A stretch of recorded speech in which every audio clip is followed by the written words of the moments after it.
He's had his makeup done, his hair is flicked back. We say a very good morning to the legend that once was Peter Bleksley. How are you? Good morning, Mr. Kyle. I'm very well, thank you. It's quite interesting, as you walked in today, as you strode along, you had the old police Mac on. It looked to me like a Mac that you would have worn in the old days of the Sweeney to make a few arrests, PB. And at 6 o'clock in the morning, I was renowned for going through people's front doors, dragging them out of their beds, slapping the handcuffs on and throwing them in the back of the van, mind your head. Mind you, that wouldn't... Thank you very much. That wouldn't happen nowadays. Can we start with this main news story? Front of the Sun.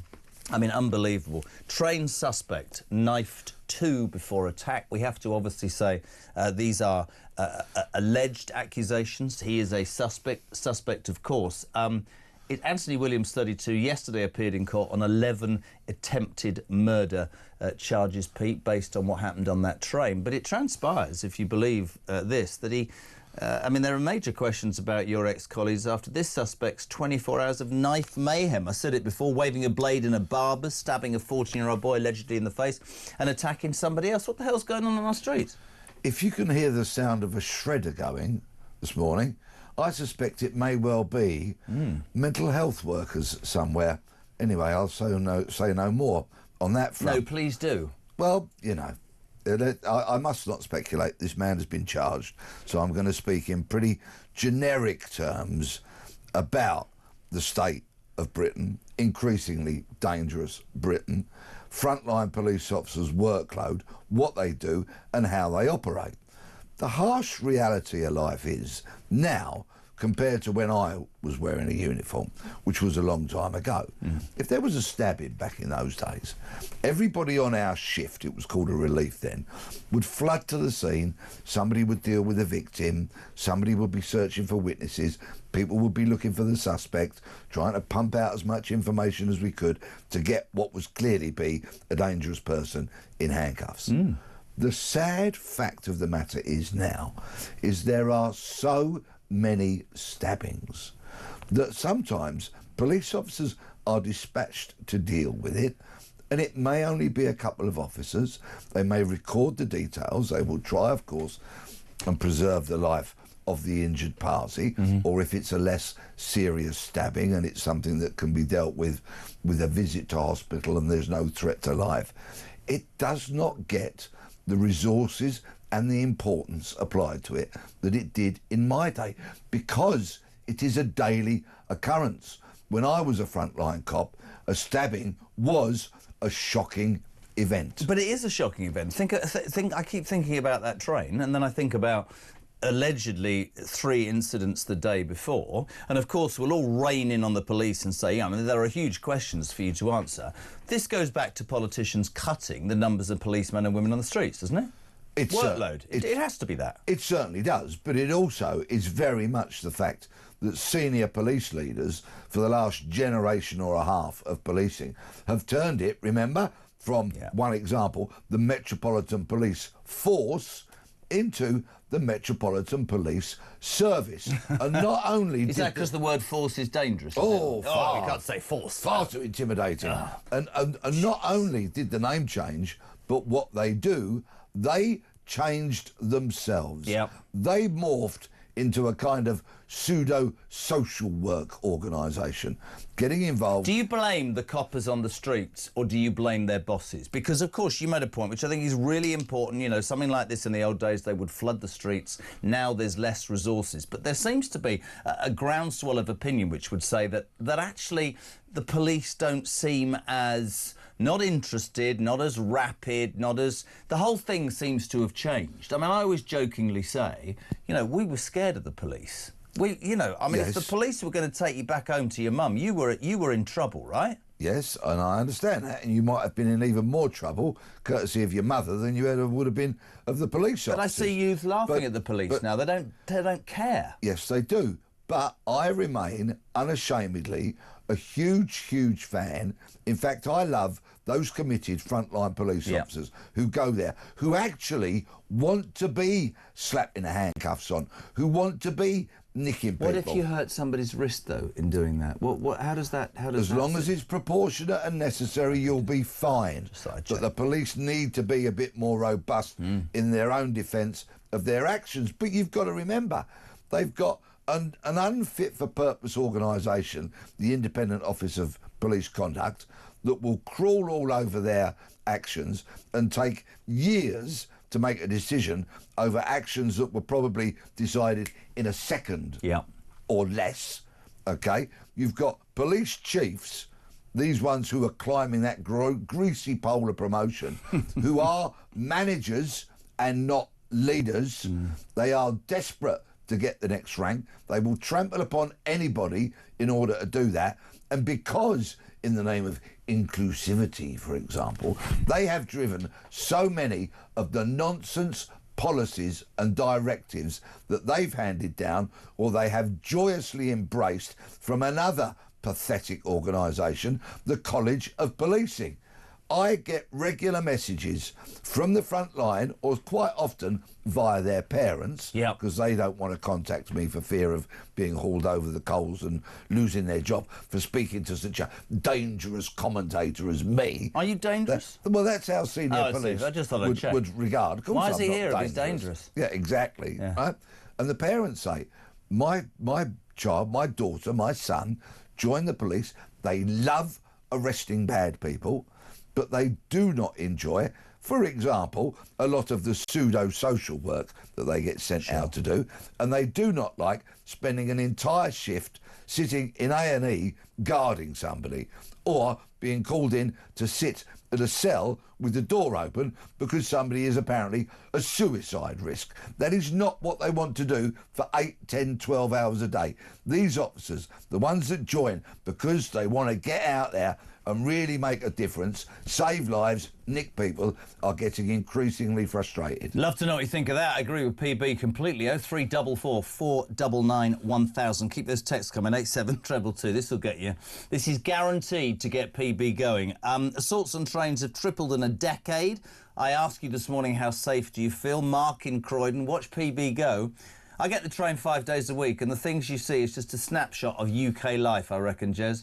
Feet on seats, rubbish left on tables, music on video calls without headphones. It's the general behaviour of society now. I'm all right, sod everyone else. That's the attitude, and it does my head in, says Mark in Croydon. Nailed it, Mark.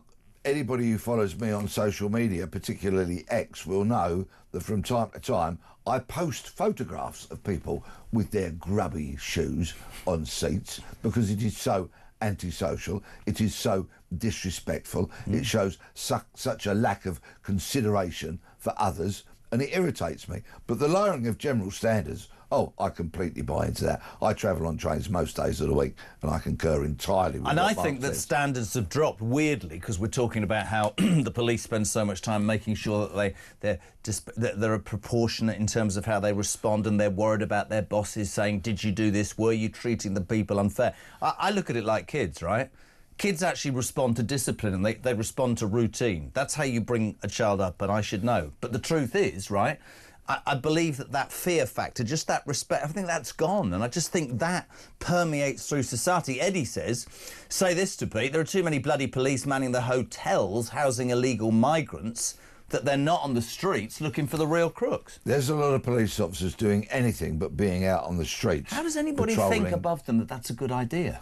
Oh, but you see, senior police officers are in the grip of academia. You see, because they've all been to university and got their degrees, so they have letters in front of their names as well as after their names as well as in front, okay? They love academia, and which is borne out by the fact, posh people that go to university, yes, when they meet other posh people that have been to university, they don't say, what university did you go to? They say, what college did you go to? Because, of course, the universities are usually broken up into colleges of different names and what have you.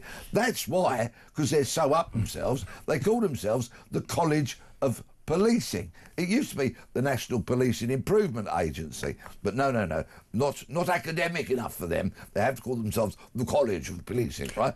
This nonsense affects the front line. Yeah.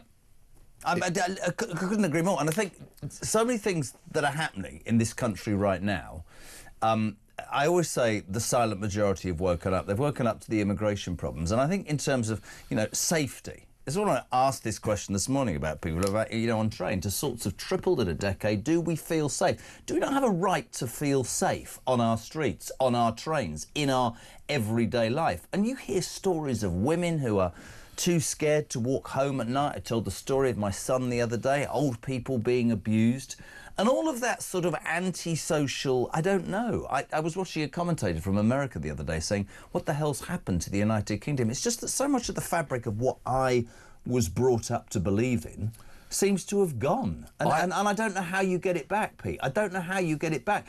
I believe you get it back by being a bit more officious and a bit stronger and a bit more resolved in the way you deal with things. Or as I would say, robust. Yeah. I am very, very fortunate to be contacted and to meet lots of people on pretty much a daily basis. So many people these days are telling me they are scared. Yeah. Literally. Absolutely. Physically scared. And on a broader theme, they're also scared about what kind of country is going to be left for their children and their grandchildren.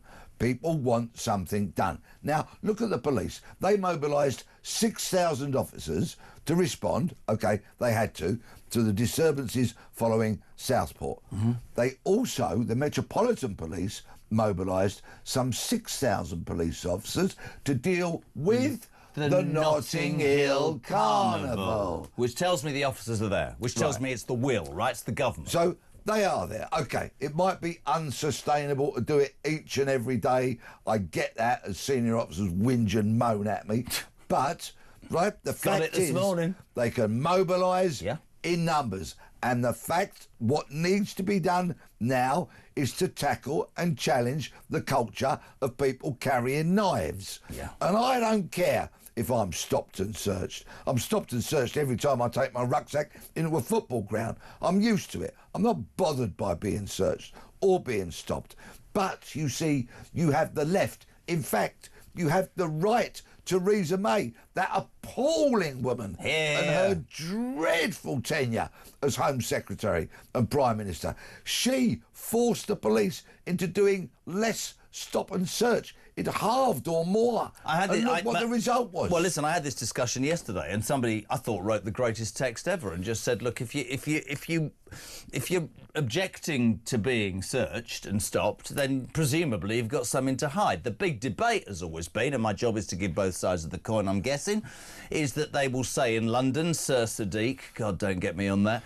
He will be saying, if we bring stop and search back, it's disproportionate and more young black men will be searched than white men. You're going to throw a figure at me. I think most people in society would say it doesn't matter the colour of your skin, it doesn't matter where you come from, your religion or your creed. If you're carrying a knife, you scrote, you need dealing with. And I'm with you. I'm quite happy to be stopped. I had an amazing counsellor. He used to be the police commissioner in Bedfordshire yesterday, Festus. Can't remember his second name, bless him. Yeah. Amazing man. Yeah. He said, I've been searched 3 times and I was the police commissioner. He said, I'm not going to stand there and say it's because of the colour of my skin. Bedford streets under this guy were safer. And he was very straight and honest. I think most like-minded people would say, we want more police on the streets. We want to be able to feel safe in our everyday lives. And actually, we're prepared, I think, to have whatever is needed to make that a reality. I don't see how that's difficult. I firmly believe that Saturday, the 1st of November 2025, should be a watershed moment. But the Prime Minister has been, silent almost as far as I'm concerned, whereas he and police chiefs should be standing up and say, OK, please forgive us, this is now a watershed. Said it earlier, I don't know where you were. Things have to be done, properly, robustly, and we're starting as of now. Completely, but you know as well as I do that what happens is the political notebook, rule book, whatever you want to call it, will say get out there and talk about the bravery, and that's really important. Why are you not talking about whose fault this is or what you're going to do to make sure this doesn't happen again? Does the first deflect the second? Tony Gannon, morning Tony, says the police allowed the hunting suspect to run amok the day before, allegedly. How many people did he actually attack? What are the facts? What were the police doing during this bloody time? Dave's in Aberdeen. Morning, Jez. It's not just the young. Here in Aberdeen, we have a bus service that offshore workers use, and they put their luggage on seats and their feet. They don't care if people are upset. It's a disgrace. Society's heading down the Kazi. I think standards have dropped hugely in society, not only in terms of crime and knife carrying, but general courtesy. After you, madam. Can I help you with that bag? Oh, I can't do that. Oh, well, I travel on public transport a lot, and one of the actual benefits of doing it is that I so often get the opportunity to help people with their bags, to give up my seat and the such. I'm going to tell you, I've never told this on air because God rest his soul, he's no longer with us. My old man worked in London 41 years, and he came home, I would say, about 3 years before he retired, and I don't think I've ever seen him more upset. This was a man grounded in what I called principles, wicked sense of humour. And he told my mum and I that he got off at Green Park, he got on at Paddington, Bakerloo line. And one day, he was in the seat at the end, and a woman came on, and she was heavily pregnant, and she also had a child on her back in one of those things that nobody should use.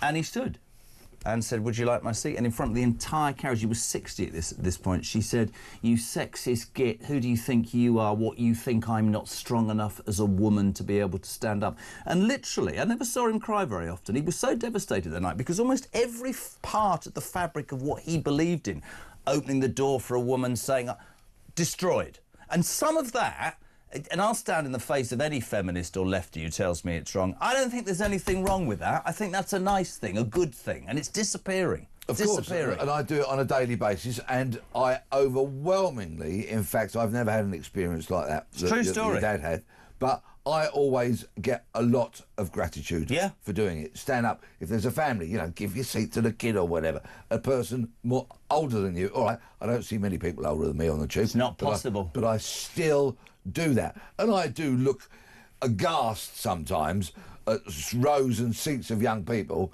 earphones in, heads in their phones, not looking around, not giving any consideration or appreciation for the potential needs of others. And that is just a lowering of standards. But I'm not going to lower mine.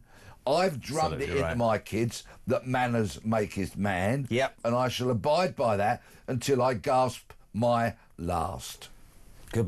There we go then. 6:23, not that you care. Welcome to Talk Breakfast. So, main headlines today. The police are facing huge questions this morning, team. The guy that was arrested and is facing the charges of 11 attempted murders on that train to Huntingdon, it transpires that he was allegedly taking part in stuff 24 hours before. Allegedly stabbing a 14-year-old boy, appearing in a barber's and waving his knife, stabbing somebody else as well. Where were the police? What the hell's going on? Where are our politicians on the day that we can tell you that assaults on trains have tripled in a decade? How safe do you feel? We'd love to hear from you this morning. Loads of texts coming in. We'll do some of them. 87222, and your calls are always welcome. 0344 499 1000. This is Talk Breakfast.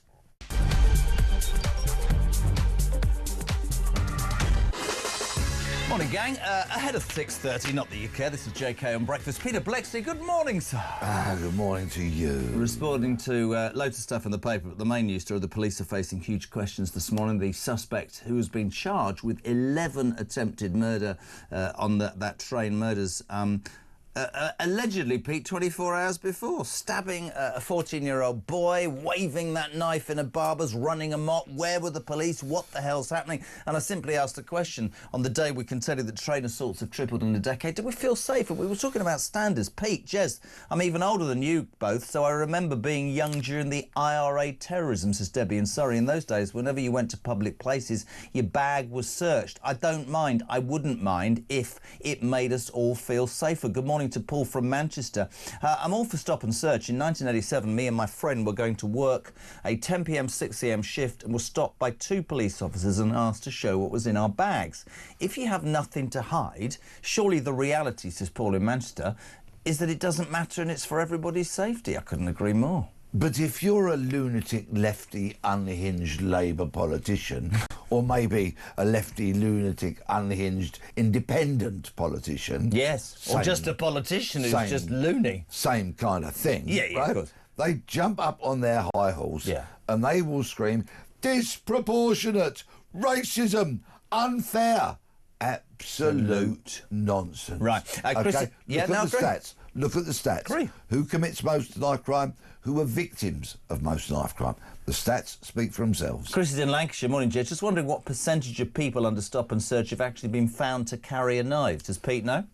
It varies from time to time, and of course it varies when and where police officers carry out their operations. But again, you see, all these figures get lumped together rather than being absolutely put under the microscope and saying, look, we went and did stop and search here in an area that perhaps has a sizable Afro-Caribbean or African population where there's a lot of gang crime, there's been a lot of assaults and murders and stabbings and the such like, and the police did a stop and search operation there, in all likelihood, you will find that they will have more results. They'll get more knives than if they go and do a blanket kind of stop and search situation, operation on, shall we say, I don't know, Weybridge High Street on a Friday, right? Of course there are disparities. Of course there are differences.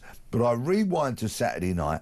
I think it's a watershed. I think if the police and the government acted promptly now, while this story has the momentum, and said, look, whether you like it or not, and I think most people would like it, you're going to see a lot of police on the ground, and they're going to want to search you, and they're going to want to look in your bag. So Henry told me, he rang me last night, I haven't told Christian this, that on the train back from college last night, there was a guard on the train. There was a security guard, which they hadn't seen before. This is interesting. Bill, I retired from the police 14 years ago, Pete, and the modern service does not in any way compare with the force that I left. That being the case, there is, in my mind, no fear of the police because there's no fear of any punishment. Most of the police that are being recruited are only being so as to increase the numbers and the politically correct views. Craig, he's got a view on voice note. Craig, good morning. Good morning, Jez. Craig from South Wales, just finishing a 12-hour night shift. I have no idea where we're heading to at the moment, but like you see, standards have dropped, policing's dropped. You know, it needs a good kick up the backside, and Mr. Bleksley is the type of person who's going to give it as well, mate. Excellent show as ever. Have a great one, my friends. I wonder why a man like that, you know, 12-hour shift, probably looks at what's going on in this country and goes, I wonder why I just do the right thing. But he's right. They need a kick up the backside, don't they? This is one for you. Louise in Ipswich. Good morning, Jez. Can Peter tell us why there was a decision to change police standard uniform? They used to look smart, professional and trustworthy. Now, in my humble opinion, they look like paramilitary thugs. Is there a way back? Born out of necessity, because they had to start wearing stab vests, they have to wear high-vis, and of course their belts that they carry now, upon which they have handcuffs, parva spray, baton, possibly a taser. You know, they've got more equipment than Batman had. and it's very difficult for officers to look smart in a stab vest and a high-vis. I get that. It's very, very difficult.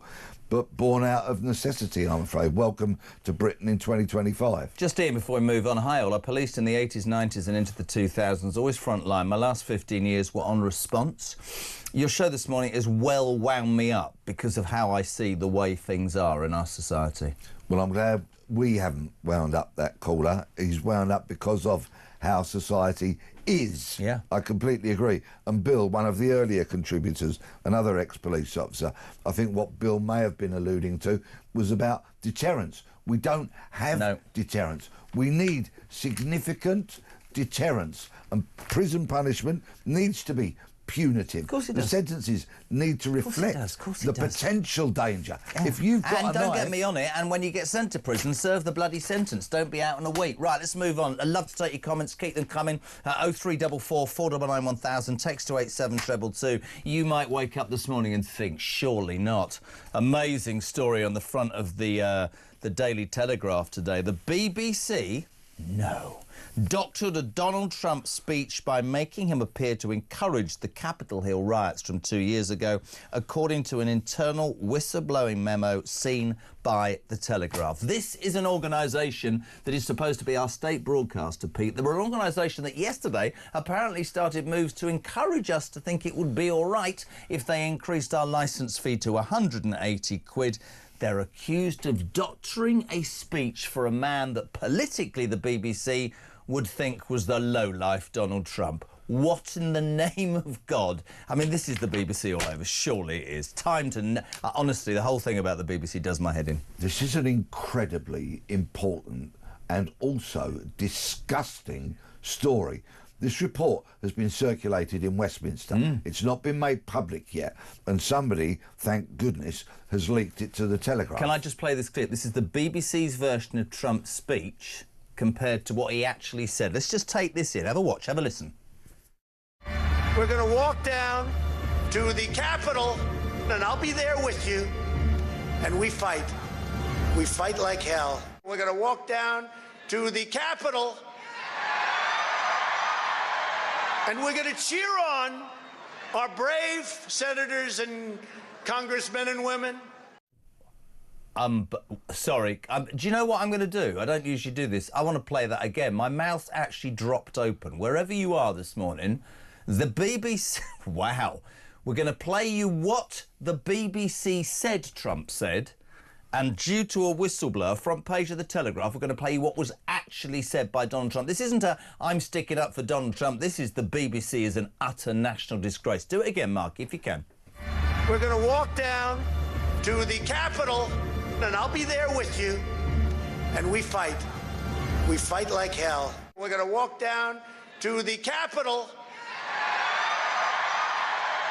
and we're going to cheer on our brave senators and congressmen and women.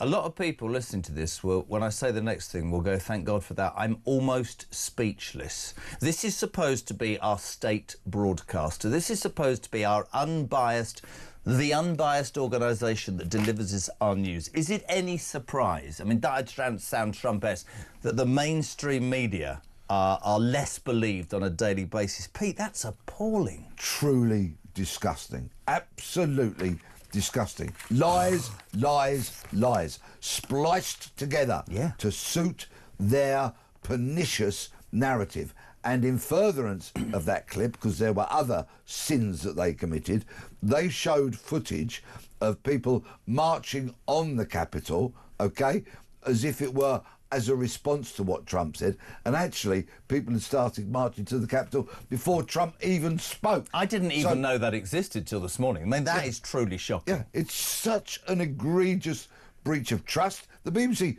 does not deserve our trust. It really does not. This is about as serious as it can get, I feel, in terms of trashing Britain's reputation, because it's the British Broadcasting Corporation. We pay for it. It's our national broadcaster.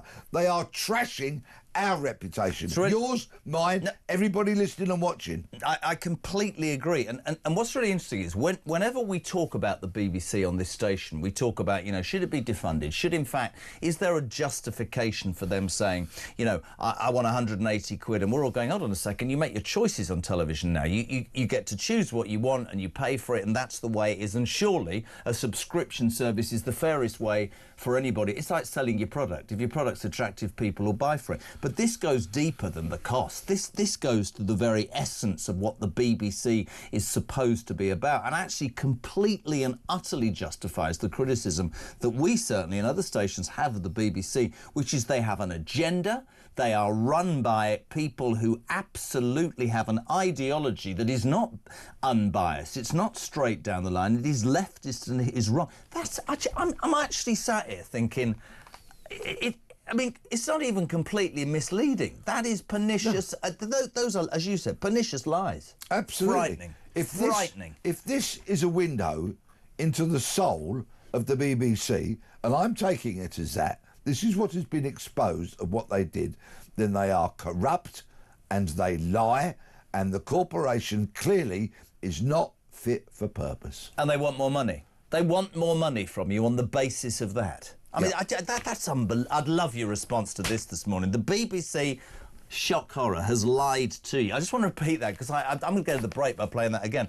This was on Earth. This was a whistleblowing memo seen by the Daily Telegraph, which basically says the BBC doctored a Donald Trump speech by making him appear to encourage the Capitol riot. We'll go to a break. I'm sorry, can I play it again? Is that right? Because I literally am shocked by this. This is what Panorama played first up, right? And this is the reality of what Donald J. Trump said. This is what the BBC is doing to you people. Have a listen. We're going to walk down to the Capitol, and I'll be there with you, and we fight. We fight like hell. We're going to walk down to the Capitol, and we're going to cheer on our brave senators and congressmen and women. Unbelievable. I'll go to a break. Pete says, by doctoring the footage, the BBC should be held responsible for what happened afterwards, because could they not be accused of inciting violence. Look, I can't get into that, but shame on the BBC. Does anybody believe, genuinely very quickly, does anybody believe that the BBC should be able to get away with that sort of... that's heinous, man. It's terrible. This panorama went out a week before the presidential election. Yeah. So it was clearly doctored and skewed to present itself as lies, which they thought people would believe. Now, would that affect people, perhaps, who were American, holidaying in the UK, watching a bit of the BBC before flying back and voting? Could it have affected how people voted? I don't know what the time limitations were on postal votes, for example. A lot of people, Americans who live around the world, vote by post. Could it have affected those? I don't know what the time limitation was. Either way, it is lies. It is deliberately manufactured. There has been a conspiracy here to lie. And actually, just without getting too deep, because it's too early in the morning, I was at a reform do with you the other week, just working, not from a political point of view. And a lot of people would come up and they would say, you know, the institutions in this country have an agenda. And you think, really? OK, fair enough. I've always believed you go and you vote and you have your preferences. When you see things like this about the BBC, when you hear about sections of the media, this is the people. I'd love to know. I mean, this isn't bias. This is lying to promote an ideology. This was Donald J. Trump. It leaves me, as I head towards the news break, thinking, what else do they lie about? What else are they telling us that doesn't take place? Or more importantly, what are they not telling us? 0344 499 1000. It's Talk Breakfast, back in 3.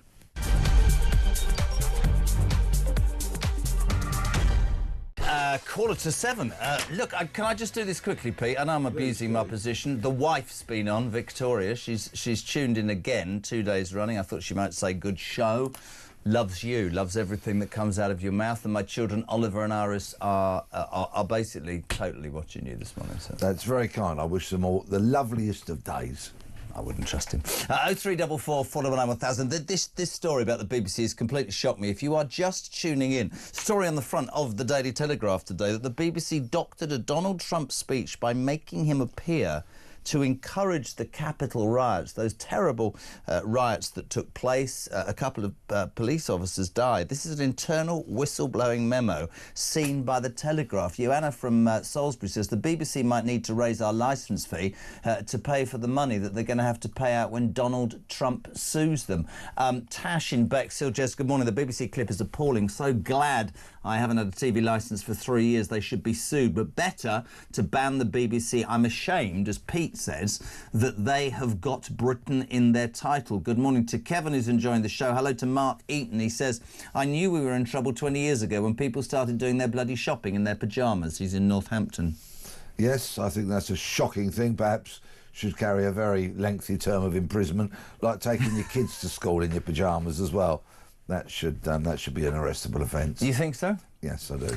Or gentlemen that take their kids to school in Ugg boots. 0344 499. Don't start me. 0344 499 1000. I want to read some of these because I do appreciate, as you do, when people take the time. Keith's in Oswestry, lovely part of the world. Last Christmas Eve, Pete, I had to go to Eastbourne A&E at 10 o'clock and spent 9 hours waiting to be treated. Whilst there were 3 police officers guarding a man. Couldn't see what was wrong with him because he was fast asleep. Meanwhile, another patient screaming in pain was told by the police to calm down or they would arrest him for a disturbance.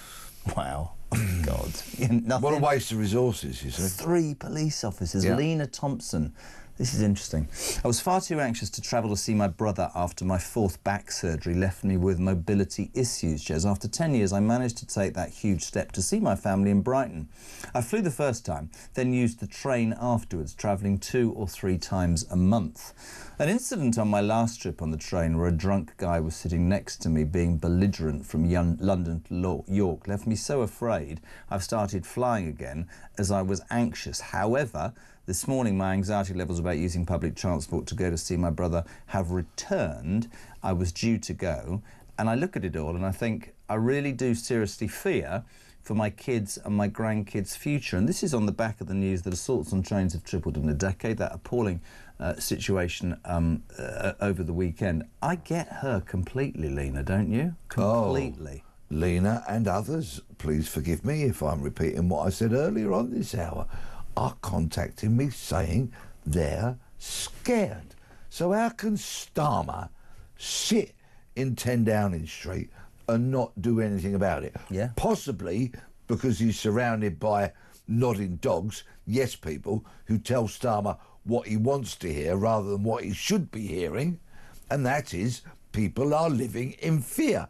He pledged before he got elected. There's a big double-page spread from the Mirror, which was part of a campaign piece before he got elected, saying, we will make Britain safer. Yeah, righto. Where's the evidence of that then? I have to say the response this morning has been fantastic. Not only that, about the knife crime and the fact that the police are on trial themselves this morning. The news that the guy who's in custody, he's facing 11 charges of attempted murder, was on the loose 24 hours before and allegedly stabbed a boy and waved his blade in a barber's. And where were the police? And then on the basis of the fact that assaults have tripled, your response has been astonishing. I also, though, have to say that the BBC thing has sent you over the edge. 0344 499 1000. Sorry, Christian, I know this is not palatable, but I'm going to keep doing this. We find out today the British Broadcasting Corporation lied and doctored a Trump speech. If you just tuned in, sorry, going to do it again. I'm going to play you what Panorama played a week before the American presidential election. Then I'm going to play you what actually was said by Donald Trump. This is unbelievable. Have a watch. We're going to walk down to the Capitol, and I'll be there with you, and we fight. We fight like hell. We're going to walk down to the Capitol, and we're going to cheer on our brave senators and congressmen and women. Margaret in Birmingham, if this lie is true, surely Tim Davie has no option but to resign. But what I'd like more than anything, says Margaret, I'd like Donald Trump to sue the BBC and put them out of business. Morning, Jez, and the wonderful gentleman that is Peter. Sarah in Birmingham here. I cannot believe what I've just heard. Honestly, how the BBC have edited Trump's speech is abhorrent and in itself inflammatory. Yes, the BBC absolutely have to be held to account for this, and hopefully it will be their downfall. More importantly, an individual or individuals physically made that edit, and they need to be named publicly, in my opinion, investigated for being part of incitement. Couldn't agree more. Couldn't agree more. Not only does Tim Davie need to fall on his sword, but as that contributor rightly points out, whoever made that edit, whoever signed it off, whoever else knew about it, who supervised, all of that, there's a rot. There is clearly a corrosive, lying rot within that part of the BBC. And I ask everybody watching and listening, and you, Mr. Kyle, if I may. Yes, Your Honour. I mean, will you ever trust the BBC again? Listen, from a purely personal point of view, I don't watch the BBC. I was brought up, the old people would watch the BBC News. I won't break the law. I pay my licence fee, but I will sit here for as long as I'm sat here and say, why on earth should I be forced to pay for something? Why am I not able to make my choice? We'll go to a break, by the way. We want to take your calls as ever, please. 0344 499 1000. To the break with Sean. He's got some comments on the BBC. Morning, Shawnee. Morning, Pete. Morning, Jezza. This is Sean of Cheshire. Not spoken for a while. I've just woken up and just listened to that thing about the BBC that you've just done. Now, I'll tell you where that comes from, where I sit. If they think that they got away with that and that's what they've done, and they got away with it till just now, then what else have they done? What other lies have they fed to the British people and the world? So, you know, trust is easily lost and hard won.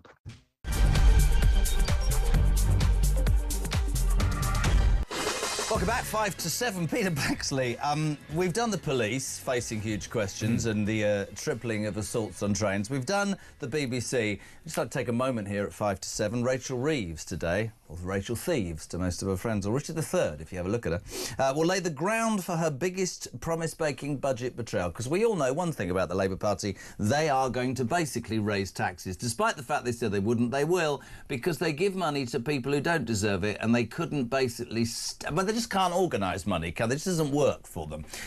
Apparently, really excitingly, this speech could be during the show, at which point we're going to play it live and I'm going to do a bit of commentary. Or maybe we won't. Enjoy. I'll be watching from elsewhere. Let me, if I may, just read a short excerpt from the Labour Party manifesto upon which they got elected to power only last year. Yes, you've only got a minute. Listen up, lovely people. Labour will not increase taxes on working people, which is why we will not increase national insurance, the basic, higher or additional rates of income tax or VAT. Well, I can go further. This is her doing it to camera. Have a listen. This is a once-in-a-parliament budget. I'm not coming back with more borrowing or more taxes. We don't need to come back for more. We're not going to have to come back and ever do a budget like this again. So never again will I have to do a budget like I did in October. There is no need to come back with another budget like this. We'll never need to do that again. 5 minutes later. There are tax rises coming down the track. Yeah, but Brilliant. OK, so just if you are waking up, despite the fact she's not coming back, she is coming back today to lay the ground for coming back and taking your taxes. Yes, I live in a parallel universe. I really, honestly, how bad is she? Honestly, but well, this press conference this morning will be very interesting because she'll be hinting at what's to come. I think it's the 26th of November, isn't it, the budget? Yes, where are you? What a day that will be. Yes, we'll be out the country. Yeah. 0344 499 1000. Just also very quickly, you are a big football fan. Well, you're a QPR fan. By the way, any comment on my team West Ham beating Newcastle? Congratulations. Thank you. Sir David Beckham today in a suit made by Victoria. Interesting. Will be at Windsor Castle. We hear the King himself is going to confer. A lot of people take the mickey out of David Beckham. From a kid from the East End, all right, he's done pretty damn well, and I say fair play to the bloke, don't you? He has indeed.